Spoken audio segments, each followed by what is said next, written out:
Hello, my name is Logan Reynolds and welcome back to my channel on improving lighting and safety on your film sets.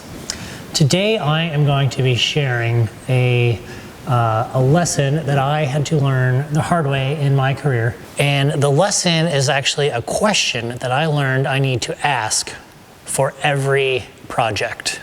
And I think this applies to anyone who's creating images for hire. So if someone, I don't care if you're a graphic designer, an illustrator, a photographer, a gaffer, a DP, I think everyone needs to be having this conversation and asking this question as soon as you're even talking about being hired. And that question is, do you have a visual reference? The thing is, as creatives, we are in the business of making images.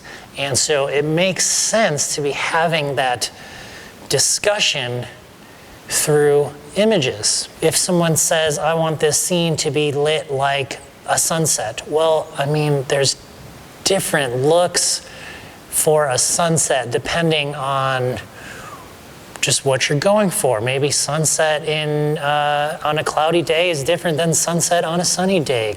Sunset can be golden, it can be blue. There's just so many variables to any way a person can describe a scene.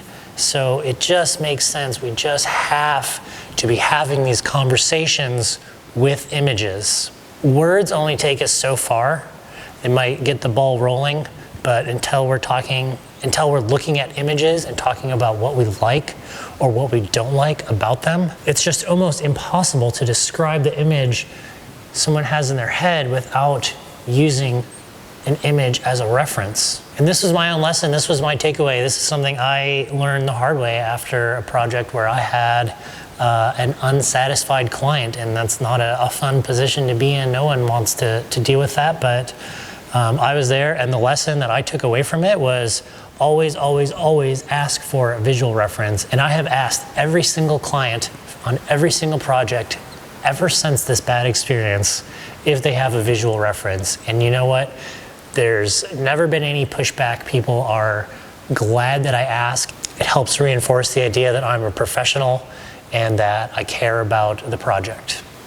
That's all I've got for today, but before I sign off, I'm going to talk about the lighting a little bit. I have a Leco directly in front of me that's giving this little rake across the wall next to me and a little highlight behind me, and this is largely what's keying me. I'm shooting on a GH4 set to 800 ISO at a 5.6, and this Leco is reading at a 5.6, 80-foot candles. And for fill, for the rest of the room, I actually have a 600D hooked up to Sidus Link, and I was using the app to dial in the look that I like. And that's reading at a 2. So I've got a full 2-stop difference between the Leco and the aperture.